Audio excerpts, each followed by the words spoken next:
Ito, papakainin na naman natin sila. Yung mga handfeed ko na Maya. Maya lang to, Maya lang pala to. Kala ko bibe. Hindi, joke lang. Yun, Maya pala sila. So dalawa na lang sila, apat to nung una eh. Minalas yung dalawa.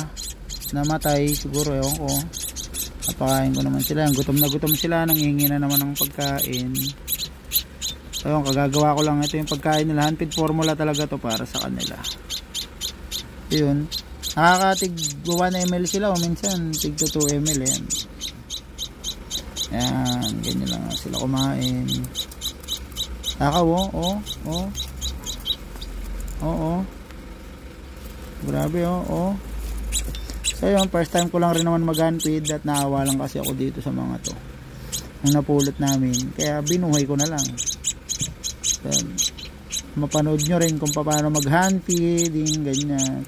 Pag lumaki to, aamo to tapos pwedeng pakawalan di na to aalis yun. So yun, para meron akong mga alaga. Wag lang sanang kainin, marami kasi din akong pusa, Diyos ko.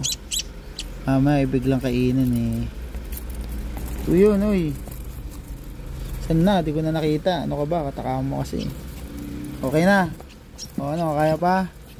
Kain ka pa? Gusto pa Gusto pa raw.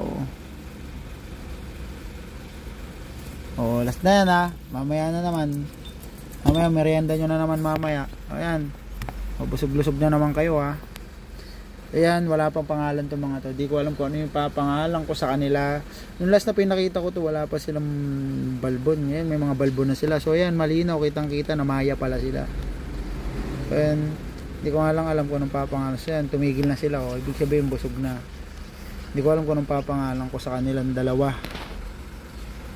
So yun, hanggang dito lang. Tapos next time papakita ko sa inyo kapag mas makapal na yung balbon nila at medyo lumilipad-lipad na silang mag-practice.